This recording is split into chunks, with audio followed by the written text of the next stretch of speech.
விருதுநகர் மாவட்டம் கிருஷ்ணன் கோவிலில் கல்வி பணியில் கடந்த 34 ஆண்டுகளாக சிறப்பாக சேவையாற்றி வரும் VPMM கல்வி நிறுவனங்கள், கலை மற்றும் அறிவியல் கல்லூரி, பொறியியல் கல்லூரி, நர்சிங் கல்லூரி, கல்வியியல் கல்லூரி உள்ளிட்ட பல்வேறு கல்வி நிறுவனங்கள் ஒரே வளாகத்தில். இன்னைக்கு இந்த சர்க்கஸ் கும்பல் ஆட்சிக்கு வந்த பிறகு மற்ற அணிகளுடைய பணிகளை விட, மற்ற அணிகளுடைய தேவை விட இன்னைக்கு வழக்கறிஞருடைய பணி மிக மிக அவசியமாக, முக்கியமானதாக கருதப்படுகிறது. கடந்த 100 நாட்கள்ல யாரு ரொம்ப பிஸியா இருக்காங்கன்னு பாத்தீங்கன்னா வழக்கறிஞர்கள். நீங்க தான் ரொம்ப ரொம்ப பிஸியா இருக்கீங்க. ஏன் பிஸியா இருக்கீங்கன்னு உங்க அத்தனை பேருக்கும் தெரியும். நின்னா கைது, நடந்தா கைது, பேசுனா கைது, சோசியல் மீடியால ஒரு போஸ்ட் போட்டா கைது அப்படின்னு ஒரு மோசமான பாசிச அரசாக இன்றைக்கு இந்த அரசாங்கம் செயல்பட்டு வருகிறது. அந்த அளவுக்கு இந்த அரசுக்கு இன்செக்யூரிட்டி ரொம்ப அதிகம். இன்னைக்கு தூங்கி எந்திரிச்சா யாரை கைது பண்ணலான்னு கிட்டத்தட்ட ஒரு டைம் டேபிள் போட்டு, ஷெட்யூல் போட்டு இன்னைக்கு இந்த அரசு கைது நடவடிக்கைகளை எடுத்து வருது. 2 வாரத்துக்கு முன்பு 2ஆம் தேதி என்ன நடந்ததுன்னு நீங்களாம் மறந்திருக்க மாட்டீங்க. இந்த அரசு என்னையும் கைது செய்ய முயற்சி பண்ணாங்க. எதற்காக கைது? டெல்டாவில் விவசாயிகளுக்கு ஆதரவாக நம்முடைய தலைவர் சொன்னதன் பேரில் தஞ்சாவூர்ல போய் ஒரு போராட்டத்தில் கலந்து கொண்டு பேசினேன். கிட்டத்தட்ட 22 நிமிஷம் பேசியிருக்கிறேன். நான் கூட நான் பேசுனதை வச்சுதான் ஏதோ கைது செய்ய வந்திருக்கிறாங்கன்னு நினைச்சேன். அன்னைக்கு காலைல 8 மணிக்கு காவல்துறை என்னுடைய வீட்டுக்கு வந்தாங்க. அப்ப நான் பேப்பர் படிச்சுட்டு இருந்தேன், தொலைக்காட்சி பார்த்துட்டு இருந்தேன். என்னுடைய உதவியாளர் வந்து சொன்னார், இந்த மாதிரி தஞ்சாவூர்ல இருந்து வந்திருக்கிறாங்க போலீஸ்.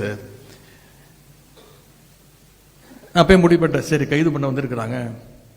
நான் உடனே யோசிச்சு பார்த்தேன், நேற்று என்னெல்லாம் பேசினேன். டம்மி முதலமைச்சர்னு சொன்னேன்.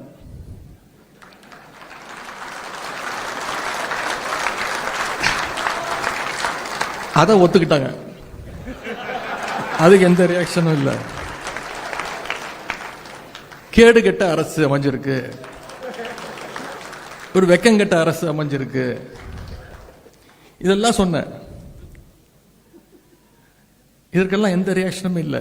இதுக்கு தான் கைது பண்ண வந்திருக்காங்கன்னு நான் நினைச்சிட்டு இருக்கேன். என்ன சொன்னேன்? இது என்ன அப்படி பேசிட்டேன்? டம்மி முதலமைச்சர், வெக்கங்கெட்ட அரசு, கேடு கெட்ட அரசு, எதற்கும் துப்பு இல்லை, தைரியம் இல்லை, விவசாயிகளை இப்படி நடு ரோட்ல விட்டுட்டீங்க. வேற எதுவுமே நான் சொல்லல. காவேரியில தண்ணி வரணும்னு சொன்னேன். இது எனக்கு தோணவே இல்லை. நானே வெளியில போய் காவல்துறை அதிகாரி இருந்தாங்க, வீட்டுக்குள்ளே வந்துட்டாங்க. எதுக்கு வந்திருக்கீங்கன்னு கேட்டேன். ஐயா நேற்று நீங்க தஞ்சாவூர்ல பேசியிருக்கீங்க. ஆமா பேசுனேன். அதுக்கு என்னன்னா அது விஷயமா கைது பண்ண வந்திருக்கோம். காலைல 8:15 இருக்கும். சொன்ன வெயிட் பண்ணுங்க, இப்பதான் எந்திரிச்சிருக்கிறேன். என்னுடைய வழக்கறிஞர்களுக்கு சொல்லு அனுப்பணும், தலைவர்கிட்ட சொல்லணும். வழக்கறிஞர்கள் வந்தோடனே நான் வந்து உங்களை சந்திக்கிறேன், வெளில வெயிட் பண்ணுங்க அப்படின்னாங்க. ஐயா புரிஞ்சுக்கோங்க புரிஞ்சுக்கோங்க அப்படின்னாங்க. கொஞ்ச நேரம் வெயிட் பண்ணுங்க அப்படின்னு சொல்லிட்டு நான் உள்ள போயிட்டேன். அதன் பிறகு நான் முதல்ல ஃபோன் பண்ணது நம்முடைய வழக்கறிஞர்கள் அன்னைக்கு தான் ஃபோன் பண்ணேன்.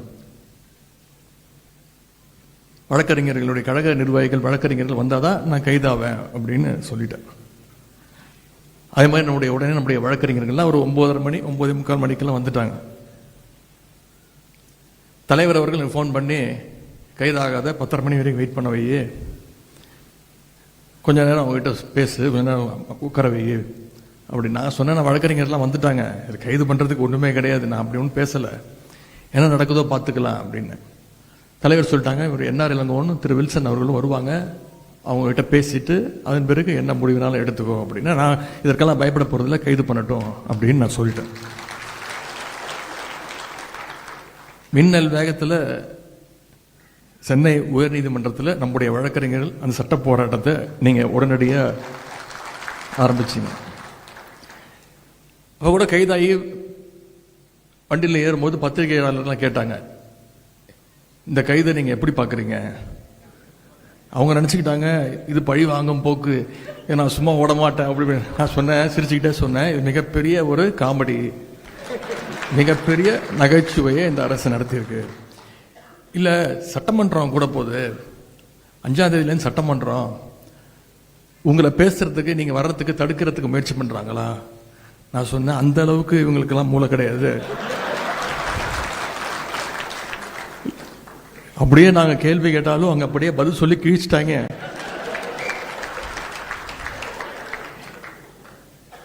யாரு அமைச்சர்னு யாருக்குமே தெரியாதுங்க. யாரு சட்டமன்ற உறுப்பினர் இப்போ வரைக்கும் யாருக்குமே தெரியாது. ஏன்னா வேற ஒரு துறைக்கு நம்ம பதில் கேட்டோம்னா வேற ஒரு துறை அமைச்சர் பதில் சொல்றாரு.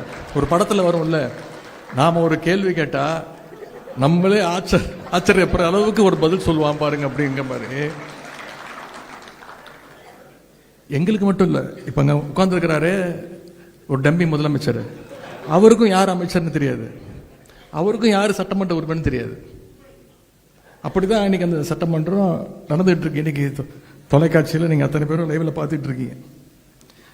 பொதுவாக மற்ற இயக்கங்கள்லாம் ஒரு கைது விஷயம்னா ரொம்ப சீரியஸ் ஆயிடுவாங்க. ஆனா மிசா, எமர்ஜென்சி இதையெல்லாம் பார்த்த திராவிட முன்னேற்ற கழகத்துடைய கலைஞருடைய உடன்பிறப்புகள் இதற்கெல்லாம் நம்ம பயப்பட மாட்டோம். இந்த கைதுங்கிறதுலாம் ரொம்ப ஒரு சாதாரண மேட்டரா நம்ம எடுத்துட்டு போயிட்டோம்.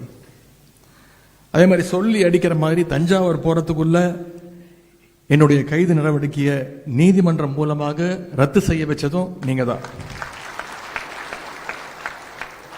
ரொம்ப முக்கியமா ஆளுங்கட்சியே போய் கோர்ட்ல போய் சொன்னாங்க, எதிர்கட்சி தலைவரை போய் கைது பண்ற ஐடியாலாம் எங்களுக்கு இல்ல,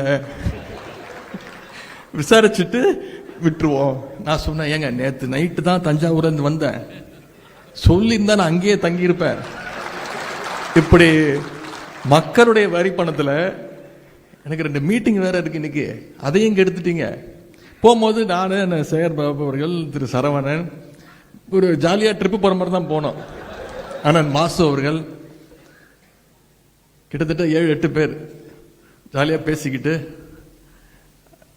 சொன்ன அவங்ககிட்ட, இந்த மாதிரி ஒரு மக்கள் வரி பணத்துல ஒரு ரோட் ஷோ, அது போற வழி எல்லாம் நம்முடைய உடன்பிறப்புகள் அங்கங்கே என்னுடைய வழியை மறிச்சு கரெக்டா என்ன கொடுக்கணுமோ கொடுத்துட்டு இருந்தேன். காஃபி, டீ, ஜூஸ் எல்லாம் எங்களுக்கும் இல்லை, எங்க காவல்துறை அதிகாரிகளுக்கும் சேர்த்துதான். இப்படி ஒரு ரோட் ஷோ நடத்துறதுக்கு இந்த அரசு நமக்கு எந்த செலவுமே இல்லாம மக்கள் வரி பணத்துல நாம ஒரு ரோட் ஷோ நடத்திருக்கிறோம்.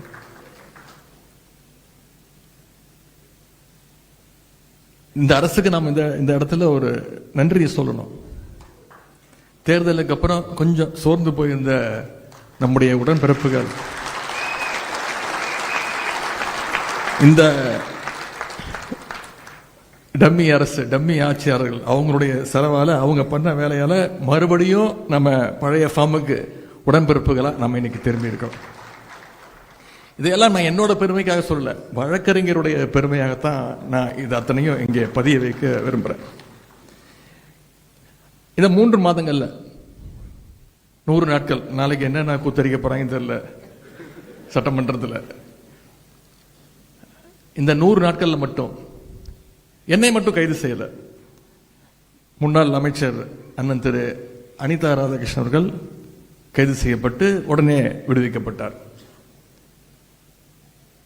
சட்டமன்ற உறுப்பினர், நம்முடைய சட்டமன்ற உறுப்பினர், விளாத்திக்குளம் சட்டமன்ற உறுப்பினர் அண்ணன் திரு மார்க்கண்டேயன் அவர்களையும் இதே மாதிரி கைது செய்து மிரட்ட பார்த்தாங்க. சட்டமன்ற உறுப்பினர் மட்டும் இல்ல, இப்போ துடிப்பா வந்திருக்கக்கூடிய நம்முடைய ஜென்சி இளைஞர்கள், இந்த தேர்தல் தோல்விக்கு பிறகு யாரை எழுப்பி விட்டுருக்காங்களோ இல்லையோ, இந்த புதிய தலைமுறையினரை நாம எழுப்பி விட்டுருக்கிறோம். இந்த தோல்வி மூலமாக நாம எழுப்பி விட்டுருக்கிறோம். நாம இல்லை, இன்றைக்கு இருக்கக்கூடிய ஆளுங் அரசு.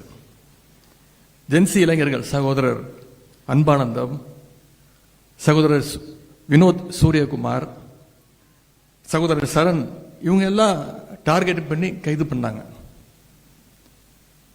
அது மட்டும் இல்லை, நான் தஞ்சாவூர் ஆர்ப்பாட்டத்துக்கு போயிட்டு வந்த பிறகு அங்கு யார் யாரெல்லாம் போராட்டம் பண்ணாங்களோ அவங்க மேலாம் வழக்கு பதிவு செஞ்சிருக்கிறாங்க, சிலரை கைதும் செஞ்சிருக்கிறாங்க. இன்னைக்கு அவங்க எல்லாரும் சட்ட போராட்டம் நடத்தி சிறையிலிருந்து அவங்க எல்லாம் மீட்டது யாரும் பார்த்தீங்கன்னா இங்க வந்திருக்கக்கூடிய வழக்கறிஞர்கள். நீங்க தான் அதற்கு காரணம். அந்த பெருமை உங்களுக்கு தான். இந்த சோஃபா மாடல் அரசுக்கு நம்முடைய கழகத்தை பற்றியோ கழகத்துடைய வரலாறு பற்றியோ இந்த சட்டத்துறையினுடைய வரலாறு பற்றியோ அவங்களுக்கு இன்னும் முழுசா தெரியல. கடந்த காலங்களில் முத்தமிழர் கலைஞருடைய கைதாக இருக்கட்டும், நம்முடைய கழக தலைவருடைய கைதாக இருக்கட்டும், இப்படி கழகத்திற்கு எப்பெல்லாம் நெருக்கடி வந்ததோ அப்பெல்லாம் அதை உடைச்சு தவிடுபொடி ஆக்கியது நம்முடைய சட்டத்துறை தான். ஆட்சி அதிகாரத்தில் இருக்கும்போது யார் வேணா யாரைய வேணா கைது பண்ணலாம். ஆனா பவர்ல இல்லாத போது, சொல்ல போனா எதிர்கட்சியாக கூட இல்லாத போது, ஆட்சி அதிகாரத்திலேயே இருந்த ஒரு முதலமைச்சரையே ஊழல் வழக்கில் சிறைக்கு அனுப்பின துறை நம்முடைய சட்டத்துறை, திமுகவுடைய சட்டத்துறை. இப்படிப்பட்ட பல்வேறு பெருமைகளை கொண்ட உங்களுக்கு இன்னைக்கு வர்ற விஷயங்கள், நீங்க பார்க்குற நெருக்கடிகள், இதெல்லாம் மிக மிக சாதாரணமாக தான் நீங்க எடுத்துக்கொள்ள வேண்டும். ஆனால் நான் உங்ககிட்ட கேட்டுக்கொள்வதெல்லாம், இந்த 100 நாட்கள் விழிப்போடு இருக்கிறோம், இன்னும் கொஞ்சம் விழிப்போடு நாம இருக்க வேண்டும். இன்னைக்கு தட்டு தருமாறி பவருக்கு வந்திருக்கக்கூடிய இந்த புதிய கோஷ்டி பார்த்தீங்கன்னா, யாரா ஒன்று சீட்டுக்கட்டில் 1 இருக்கும், 2 இருக்கும் ஜோக்கரு. இங்க 52 ஜோக்கரு.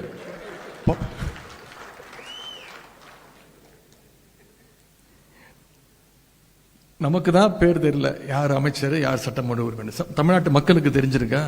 தெரியல, யாருக்குமே தெரியல. அவங்களால அடமொழி வச்சு பேசினாதான் மக்களுக்கு புரியுது. லாட்டரி விற்கிற அமைச்சர் யாரு? பிளாக்ல லாட்டரி டிக்கெட் வித்த அமைச்சர் யாரு?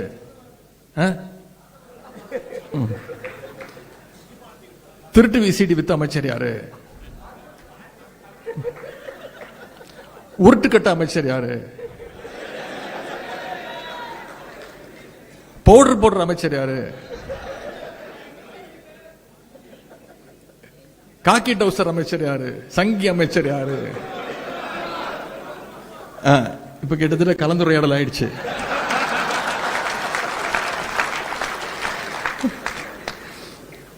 இப்படி அவங்க பேர் சொல்லி சொன்னா கூட உங்களுக்கு தெரியாது. அவங்களோட பட்ட பெயர் வச்சு கூப்பிட்டாதான் நமக்கே புரியுது. இதுதான் இன்னைக்கு தமிழ்நாட்டு நிலைமை. நான் நிச்சயம் சொல்றேன், 3 மாசம் தான் ஆயிருக்கு. இனி போக போக ஒவ்வொரு அமைச்சரும் நிச்சயமா பெருசா மாட்ட போறாங்க. அதுக்கு வழக்கறிஞர் நீங்க தயாராக இருக்கணும். இன்னைக்கு நாம தொடர்ந்து பெயில் வாங்கிட்டு இருக்கோம். இன்னைக்கு அந்த கூட்டத்தை, அந்த கும்பலை பெயில் வாங்குற நிலைமைக்கு நாம நம்முடைய பணிகளை அமைச்சு கொள்ள வேண்டும். இந்த அரசு ஏதோ தூய்மையான அரசு, ஊழலற்ற அரசு, மாற்றம் அப்படின்னு சொல்லி கொண்டு வந்தாங்க. கடைசி என்ன பண்ணிருக்கிறாங்க? நம்முடைய தலைவர் கொண்டு வந்த ஒவ்வொரு திட்டத்துடைய பெயரை மாத்தி இருக்கிறாங்க. வேற எந்த மாற்றமும் கிடையாது. எல்லாத்து மேலேயும் ஸ்டிக்கர் ஒட்டிக்கிட்டு இருக்கிறாங்க. இவங்க எப்படி ஆட்சிக்கு வந்தாங்க? அதை நாம அத்தனை பேரும் பார்த்தோம். இவங்க கிட்ட மெஜாரிட்டி இருக்கா? கிடையாது. திமுக சட்டமன்ற உறுப்பினர் பார்த்தா வழக்கு போடு, அதிமுக சட்டமன்ற உறுப்பினர் பார்த்தா சோஃபாவை அனுப்பு, எப்படியாவது பர்ச்சேஸ் பண்ணு, அவங்க ராஜினாமா பண்ணவை. இதைத்தான் இந்த அரசு பண்ணிக்கிட்டு இருக்கு. இதை தமிழ்நாட்டு மக்கள் பார்த்துக்கிட்டு இருக்கிறாங்க. இது மட்டும் இல்ல, அரசு வழக்கறிஞர் நியமனத்தில் மிகப்பெரிய ஒரு ஊழல் நடந்திருக்கு. இதை சொன்னது யாரு? நாம இல்ல, ஆளுங்கட்சியுடைய வழக்கறிஞர் புகார் கொடுத்திருக்கிறாங்க, நீதிமன்றத்தில் வழக்கு போட்டிருக்கிறாங்க.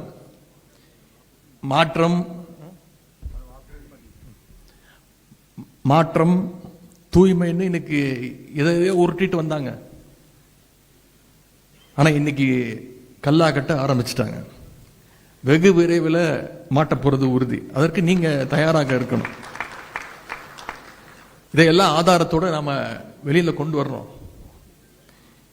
இன்னைக்கு பெண்கள், குழந்தைகள் தனியா வெளியே போக முடியாத ஒரு சூழ்நிலை இந்த அரசு உருவாகி இருக்கு. கோவையில் இவங்க என்னன்னு சொல்லி ஆட்சிக்கு வந்தாங்க? போதைப் பொருளை ஒழிப்போம்னு சொன்னாங்க.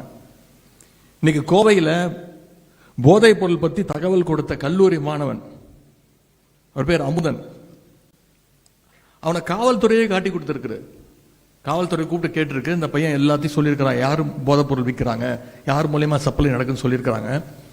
காவல்துறை யாரை பத்தி சொன்னாங்களோ, அந்த பையன் யாரை பத்தி சொன்னானோ அவங்களை கூப்பிட்டு விஷயத்த சொல்லிட்டாங்க. இந்த சட்டமன்றத்தில் பேச ஆரம்பிச்சோடனே கல்வித்துறை அமைச்சர் பேச சொல்றாரு, கோஷ்டி பூசல், 10 பேருக்கும் தகராறு நடந்தா அதுக்கு பேர் கோஷ்டி பூசல். 10 பேர் சேர்ந்து ஒரு பையனை அடிச்சா அதுக்கு பேர் கொலை, அதுக்கு பேர் கோஷ்டி பூசலா? 10 பேர்ல 20 பேர் கொண்ட ஒரு கும்பல் அந்த பையனை அடிச்சு கொண்டு இருக்கிறாங்க. இன்னைக்கு அந்த உயிரிழந்த அந்த பையனோட அம்மா யார் மேல் நம்பிக்கை வச்சிருக்கிறாங்க?